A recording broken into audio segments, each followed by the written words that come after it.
Did you know that moon references and symbolism have made their way into our society without us ever realizing it?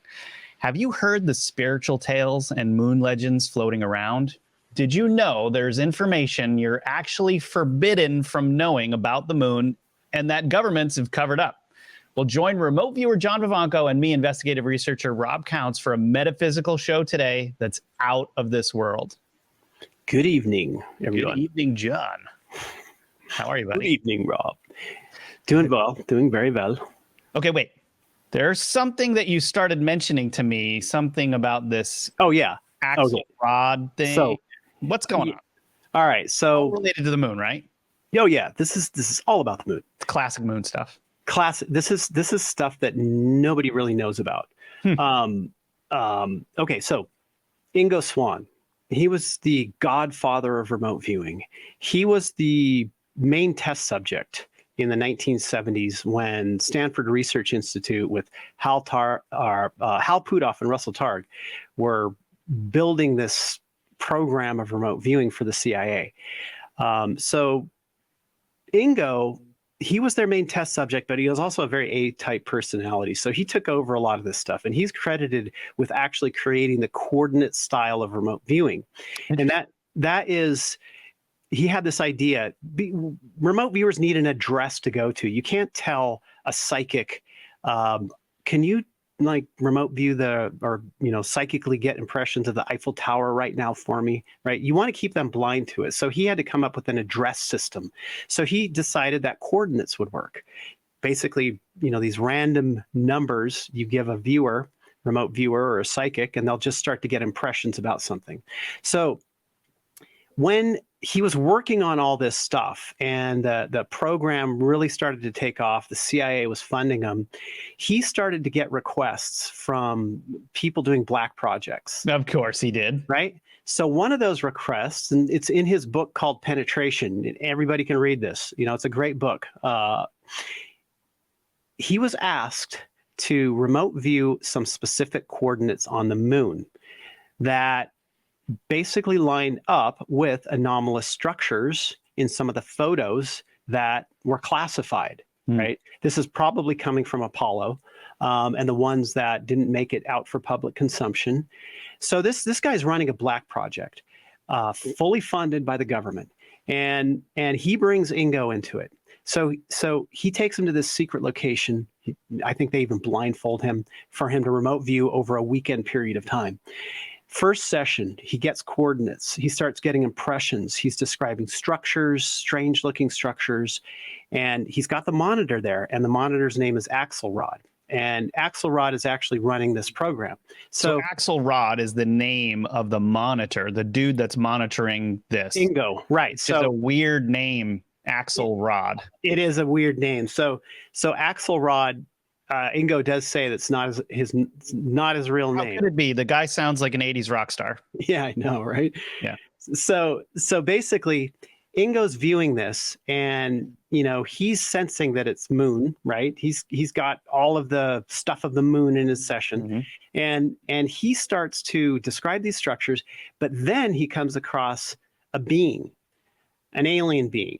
And right at the moment that he comes across this being, Axelrod stops the session rather dramatically and says, "Did he notice you? Did he notice you? You have to be sure." And he's trying to get Ingo to go back and say, whether he noticed him or not, right? And Ingo has no idea what's going on. He's like, I don't know if he noticed me or not, probably because Ingo's never come across this. Right. He said, you have to be absolutely sure if he noticed you or not. You have to break the session right now. And he said, if they notice you, you cannot go any further. You have to get out immediately, and hopefully they won't notice you. Why did he tell him that to begin with?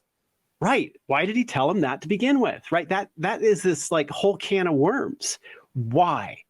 What experience did Axelrod have or know of that if a remote viewer got noticed by these aliens on the moon, I mean, he must have had an experience, right? He had to have, right? So we had remote viewed this, right? We remote viewed what was Axelrod's experience, or what did Axelrod know? You didn't come across the same alien that was gonna right. I mean, take over your body or whatever, did you? no. So what we're doing when we remote view this kind of thing is really from the perspective of Axelrod. Sure. We're not remote viewing anything on the moon. I mean, we've remote viewed a lot on the moon, and we do get chased off. But I think in the time frame that this happened, there was a different story, different scenario going on. So what happened when all of our data, we're talking multiple blind remote viewers on this, all of our data talked about an attack. So an attack by these beings on the moon, on the Earth, an attack on a covert military base, on a covert operation where they were using psychics to sense what was on the moon. So literally what happened was using some kind of high-powered energy weapon, buildings were imploded. Literally, it was like... Wait, on the moon or here in the military base? Here. On a remote military base where Axelrod was connected to in this project, where they were remote viewing or using psychics to look at what these structures were. And, you think about it back then, before Ingo viewed it, Axelrod was probably like, yeah, I mean, we're ninjas. Hey, we could just get in and get out quietly without anybody knowing we've been there, get all this information. But the aliens notice them. We find this when we remote view aliens, when we remote view the moon, they notice you. So they got noticed, they're tracked back, and then they send this massive warning, which, really wasn't so much of a warning as we are going to destroy your little program here in your covert military base. And so it was akin to like Earth modification, earthquake weapons, where they were able to implode buildings, collapse buildings, and kill most of the people in this military operation. So when you get to Neil Armstrong, Buzz Aldrin, these guys in that press conference right after. That was in part one. We talked about that for a minute. Right. We talked about that one where they just look down, depressed, where before they're going to the moon, they're all ecstatic, right? So when you look at that video, I think about this data.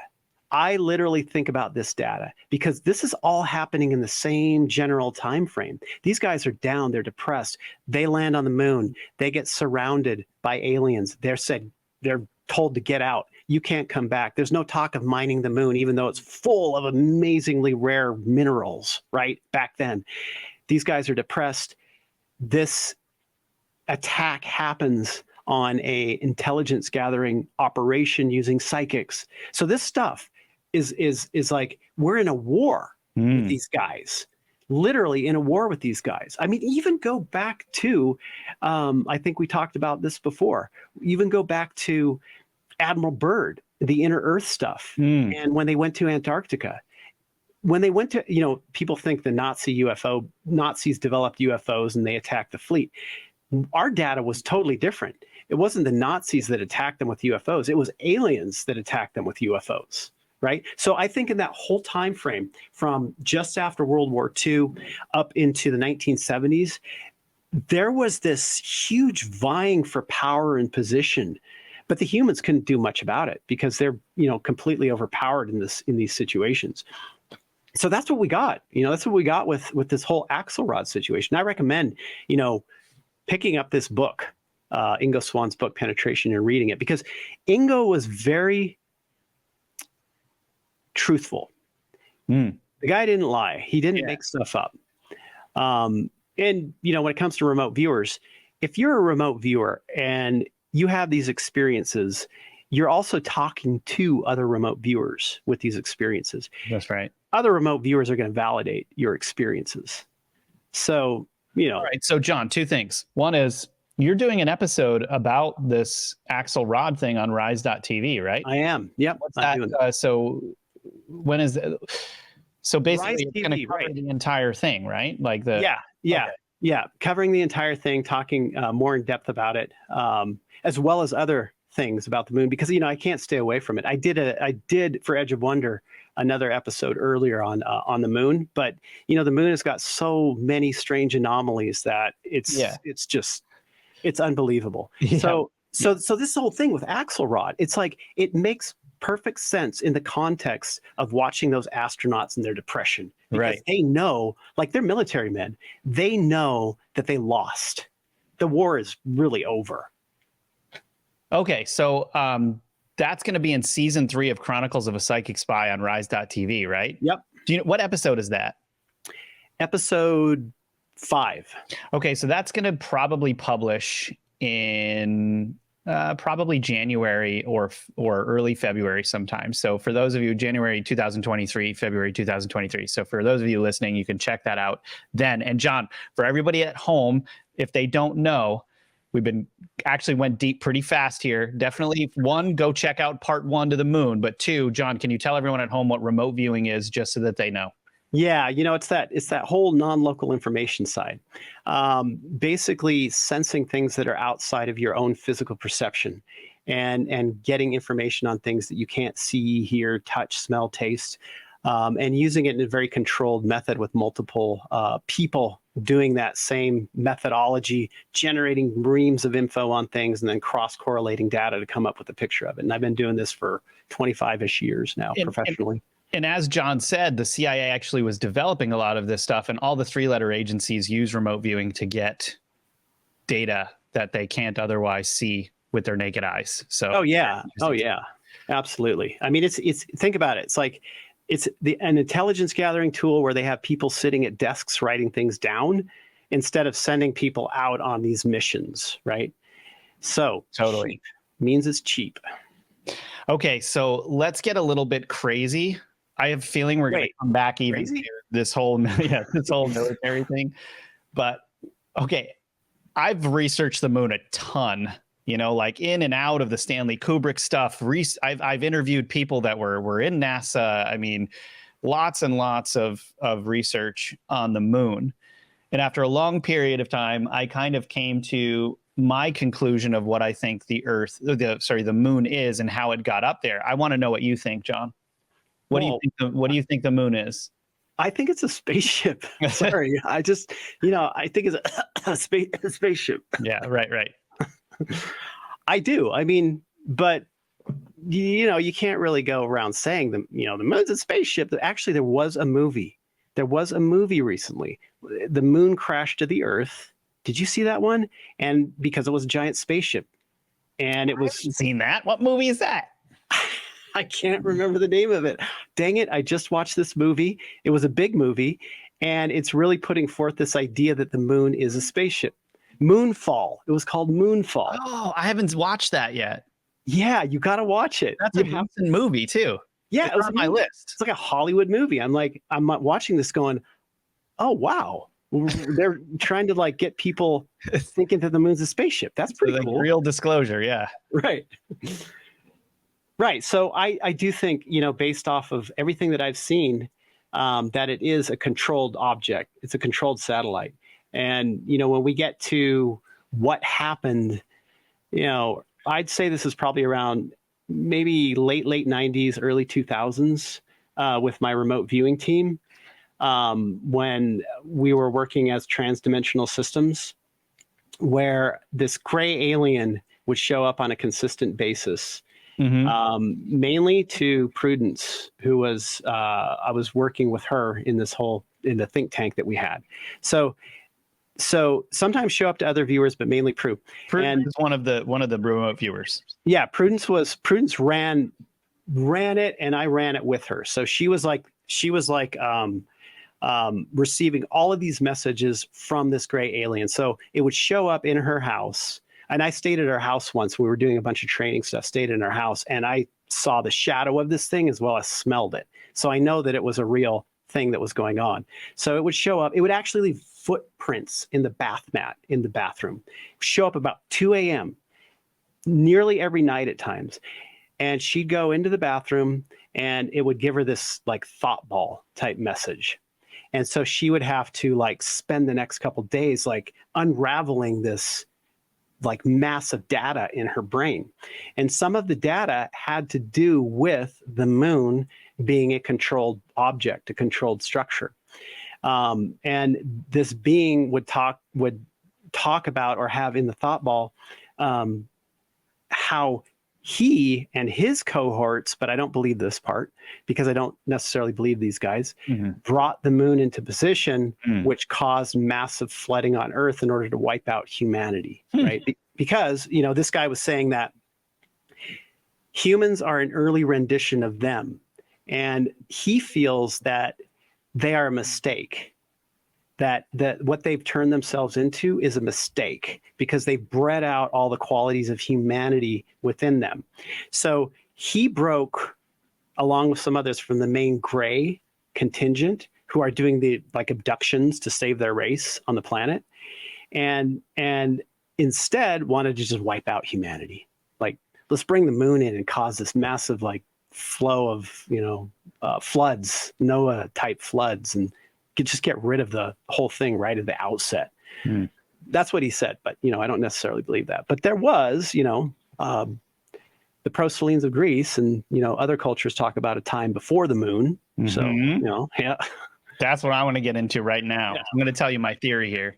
Yeah. Okay, so first of all, with the thing that gray thing was telling Prudence, I don't buy it for a minute. Yeah. The reason I don't buy it for a minute is because in the first episode of this, we talked about all of the mathematical, like amazing mathematical things about the moon, which would make it impossible for the moon to be there without a very specific reason that would have calculated everything that has to do.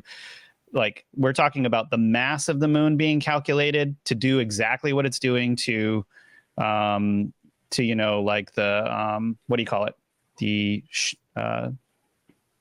The shore, tides. Sorry, the tides. Excuse me. Tidal lock. Yeah. Brain thing. So yeah, the tides, basically bringing in the tides and doing what it does to the tides. Like, all of the math revolved around this would have had to been extremely calculated. So I want to my research. I brought all of this together after I had finished my research on Saturn, which we are going to get into in a different episode of Metaphysical. When I was researching Saturn, there is a book called The Saturn Myth by David Talbot. That's an old book. Can't even find it anywhere anymore. I think that there's enough truth in that they've made it impossible to get. I think the only one I could find was like $650 when I was looking for it in 2018. Now, a lot of data is in the Saturn myth, but it all works out. Just generally speaking, that at a certain time in the Earth's ancient past, Saturn was the sun that was heating, I guess you could say, the Earth. And this, you know what Saturn has is a dead star, right? Yes. I mean, ultimately, scientists do believe Saturn is a star that didn't quite make it. Right? They believe it was a star that didn't make it. And if you look at old coins from Italy and things like that, from Rome, you know, Italy in ancient times is called Saturnia. Rome was called Saturnia. The symbol for Saturnia was the star and the crescent. And what it was believed was that there was some type of ejection before Saturn totally blew up or whatever it was. There was some type of ejection from Saturn, and the light from Saturn was hitting the ejection of debris, and it created this crescent, and the crescent was turning around the star or whatever it was, you know, the dwarf. So these are a physical representation from Earth. Like, humans were seeing this. Humans were seeing this, and it was a symbol. And they were putting it on coins, and it was on coins. It was, and look, even today, like, look at Turkey. Turkey still the star and the crescent, right? Like, well, yeah, I mean, Saturn worship. I mean, just Saturn in general, like the Kaaba, the cube, and how they rotate around it. Like, the cube is Saturn. Yes, and they rotate around it like the rings, just like Saturn. The rings. Yeah, exactly. Right. And so there's all kinds of symbols here on planet Earth that show us that Saturn was a thing, right? Well, how does this relate to the moon? Well, the reason why I'm bringing this up is because there is a very ancient past to the planet Earth that we're not really aware of, right? I want you to imagine a time on planet Earth where there was no moon. Okay, imagine it for a second. Imagine how dark the night would be. Imagine how dark Earth would be if there was no moon. Now, imagine if your entire civilization revolves around like production of some type, producing something in some type of industry, even if it's not affecting the Earth, but some type of industry. Imagine how dark Earth would be if there was no moon. Now, imagine if your entire civilization revolves around like production of some type, producing something in some type of industry, even if it's not affecting the Earth, but some type of industry. Imagine how dark Earth would be if there was no moon. wouldn't it be convenient if there was some type of light in the sky that was keeping things going so that you could continue to work? Okay. So now you've got this situation. Now, remember what we were saying in episode 1, that the content of the moon's surface is what? Titanium, metal. Take all the dust off of the moon for a second in your mind. And now think of what would happen to the moon if the sun hit it and the contents were steel, titanium like that. Yeah. How bright the earth would be, how beautiful. Right. What kind of like beautiful dusk or like evening that would make on planet Earth for the entire cycle of the nighttime, to keep civilization producing the way that it needed to for whatever your industry was. I don't know. Wow, that's interesting. Now think about how bright a full moon would be, and then just, of course, they're calculating. Now we're talking about reflections here, right? There's different levels of brightness at different times, but they calculated all of that to some extent. They've calculated everything, right? There's a new moon, which is just, there's like a completely no moon in the sky where, you know, there's no reflection. And then it goes all the way to there being like a new moon where it's huge in the sky and very bright. And then there's levels in between. But for the most part, the moon is always reflecting some type of light off of. Right. Then over time, you know, Saturn, whatever, blows up. Tons of debris in the cosmos or in the solar system. The moon gets covered by a thick layer of dust, and the light reduces by like who knows how many percent, 70%. Wow, and that's I never heard of that. It's weird, right? That's weird. Yeah, it's weird, but it's like if you think about if we assume, because of the mathematical anomalies with the moon and the surface content of the moon, that it was made, that it was put there, then it would only make sense that it was servicing the Earth in some specific way. 25% the size of the moon when every other moon is 5% the size. Right. System. You know, it is. It's like it's a big reflector. It's ultimately a reflector. That is absolutely right. Okay, so look at Phobos, for instance. Phobos is a moon of Mars. Yeah, okay. Okay, so Phobos is a small body, right? Like most moons are small bodies, right? They're not huge. Tiny. So Phobos, when we looked at that, it is an artificial structure.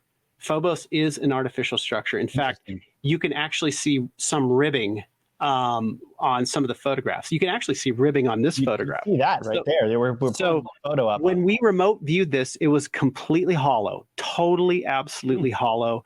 And it was a control station that was a natural body turned into a control station over Mars in order to deal with population on Mars from some other race. And it's long abandoned at this point. And so when we look at some of these moons, they are like Phobos. They're more like these small, they've got to be small. They don't need to be as big as the moon, right? They're small, they're control structures, they're, you know, monitoring, they're doing whatever. The moon, our moon, is totally different. You are absolutely right. It's got to be for reflection. It's got to be. 100%. Now, how did it get up there? Okay, now we were talking about this in the last episode a little bit. We started getting weird with it. But now, you and I have talked at different points in time about Atlantis here and there. Actually, if you just took clips from all the stuff we've talked about Atlantis, we could probably have our own clip episode just from that, because it just keeps coming up, right? But my understanding is, with Saturn and with the moon, because a lot of these things are related, that, you know, these different civilizations are constantly trying to bring back the golden age. The golden age is a direct reference to Saturn at that time. Egypt was trying to do it. Rome was trying to do it. This is why we didn't understand why Jesus was like, oh, paganism, stay away from it. It's because they were basically like, it was like a templatized set of gods that they were bringing over into every sort of like culture, and it kept screwing everything up. Like, look at Babylon, look at Egypt, you know, like everything that was going on in Central America, you know, it just kept screwing everything up. But anyway, that's a tangent. The thing is, with Atlantis, my understanding is that there were some other remote viewers that I had talked to that had seen that it was a very ancient technology, that they had created the moon, and then they essentially, it was like spirituality and technology were merged into one thing, and they used like meditative powers to actually levitate the moon into its exact position where it needed to be.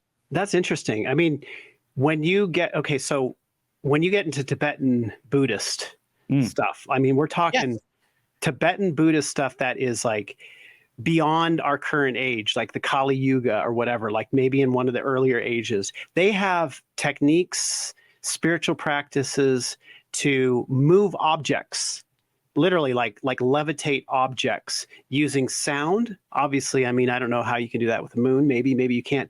Sound and consciousness. So not just using instruments, but also using the focus concentration of the monks in order to move it. Yeah. Right. So I mean, it wouldn't surprise me, because a lot of the Tibetan technology that's very, very deep in their lore is coming from those times.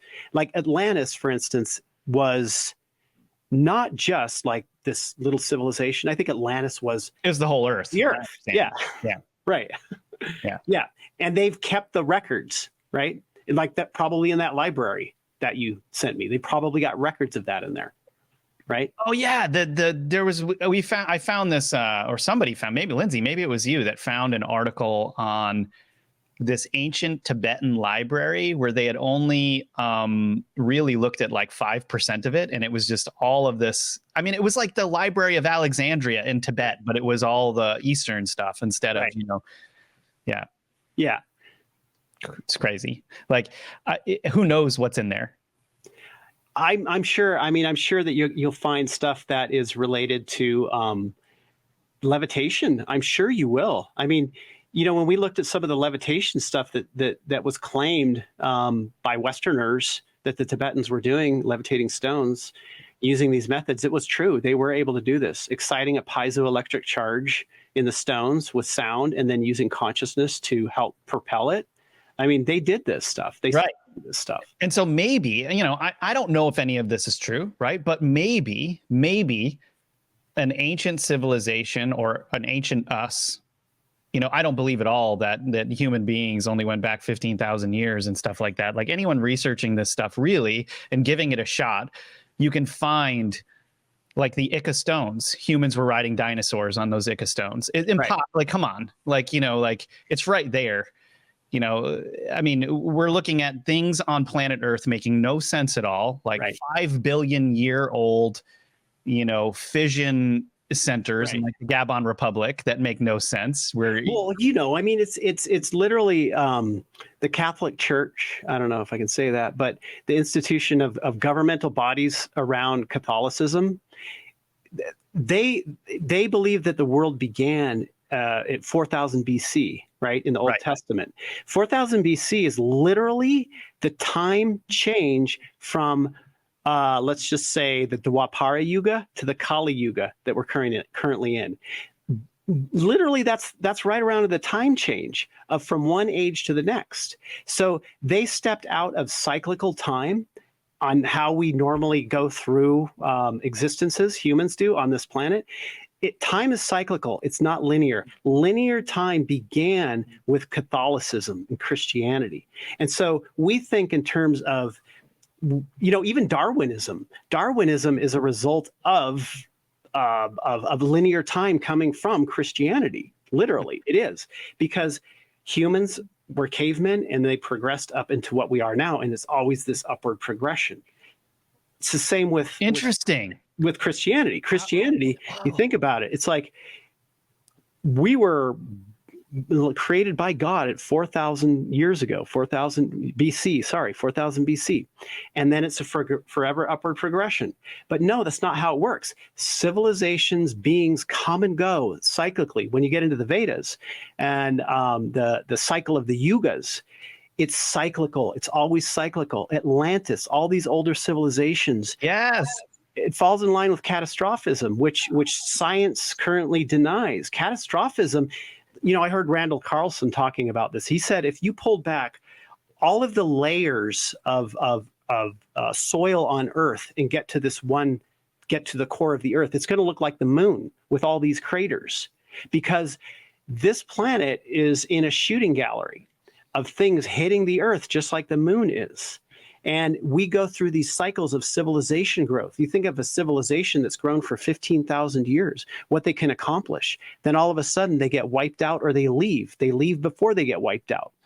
I mean, that's what happens here over and over and over again. It's cyclical. I don't know what this has got to do with the moon, but getting back to the Atlantis thing,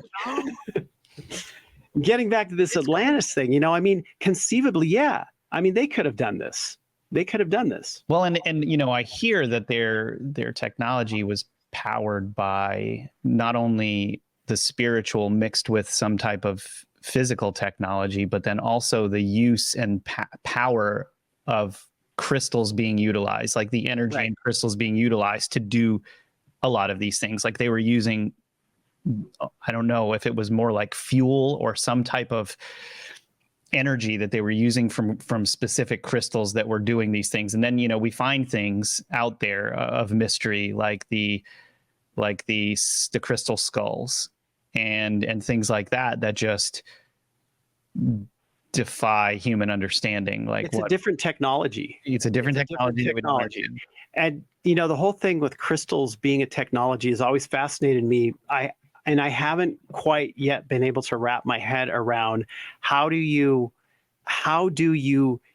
utilize crystal technology that they utilized now? I mean, it seems like I've never been able to figure that out. I know that we use crystals in transistors and all sorts of different things because they can hold a piezoelectric charge. But is that it? Is that all there is to it? I think that's just it. Is like they're using it for the most surface, like base levels of the type of technology they were using at Atlantis. What if the crystals were more tied to something that was more involved organically with the human body and the technology that you use literally when we're remote viewing? You know what I mean? Like, there's so much we don't understand about that. And I mean, gosh, like, have you ever really researched what's the bandwidth that's made from the crystal glass or whatever? There's different speeds of internet, and one of them is that what's that called again? Fiber optics. Fiber optics. Do you know what fiber optics are, John? No. Fiber optics, basically, it's glass in a cord, but a specific type of glass in a cord. And people that install fiber optics, Ben was telling me about this from Edge of Wonder, that people that install fiber optics don't even know how much bandwidth and how fast fiber optics could actually go. Wow. It's beyond our current technology, so they don't even know. But if they need a speed that's faster than anything that can hold the bandwidth of whatever it is that we have, it's fiber optics that can actually relay the signal fastest. And they're using it in really interesting things now. Yeah. Wow. I mean, it's like a lot of this technology is just under the surface that people have realized that we can use it, but not quite sure 100% how it works or what the limitations of it are. Exactly. And this, if anything, this is sort of emulating crystals, what they're doing. So maybe it's some type of transmitter of sorts, of some type of information. I don't know. Right. Carries information, holds information. I mean, on an etheric level, I believe that all rocks, I believe everything has a consciousness. Crystals, stones, rocks, it doesn't matter what it is. Everything has consciousness, some form of consciousness to it. And on an etheric level, using, psychic skills or whatever, you can tap into the energy banks of these things and get information from them, and you can store information in them. But how does that relate in a culture who doesn't know how to do that? right? I mean, is that the way that they did it in Atlantis, like storing information or whatever in a crystal? It was just sort of this like mind thing they did? Or is it some mechanical type thing that they did? That's always been my question. Like, do humans have to change how they are internally, mentally, spiritually, in order to be able to utilize these things? Or is there more of a practical application to it? It's just been a question I've had in the back of my head for a long time now. Now this image that Lindsay pulled up is the man of the mountain in New Hampshire, I think, right, Lindsay? Yes, but he fell off the mountain a number of years ago. I remember the day he fell, and I was like, wow. That was a big day. New Hampshire just lost like 75% of its tourism in that one. Oh man. Okay, so you know, with the moon, the last question we have to answer the moon before we leave is, and we're going to have to get into this again because we're running out of time and we could keep going on this, but what do you think is on the dark side of the moon, John? Tell us. Well, I think that given the advent of telescopes and what humans can see from just a regular human, I can get a telescope and look at just anything on the side facing us. I think that a lot of the mining and operations and bases moved to that darker side because humans are becoming gradually more and more aware. And so I think that you're just going to find probably a lot of those weird little Star Wars type bars over there. And you know what I mean? What is it? Mos Eisley Cantina or whatever? Yeah. I hear there's a couple of those. Sound pretty sweet. That's great. But no, I think that there's a lot going on over there. Spaceports, as well as just massive mining, genetic operations, et cetera, et cetera. I think that most of the activities move to that side. Okay, here's what I generally think. And I don't know if this is true, but I'm just thinking outside of the box here, okay? If there are alien beings out there, if there are alien craft out there, and they were zooming through space, trying to stay undetected for some reason, like we're not supposed to know about them for some reason, it would disturb or destroy even human society because it would be too jarring of an understanding for humans to comprehend all at once. I don't know. But let's say they're out there, and let's say they're riding all over the place. Wouldn't it be safe? Wouldn't it be a safe place to land on the opposite side of the moon rather than on the front side? I mean, it's much easier, right? There's tons of footage of craft going around there. I've seen.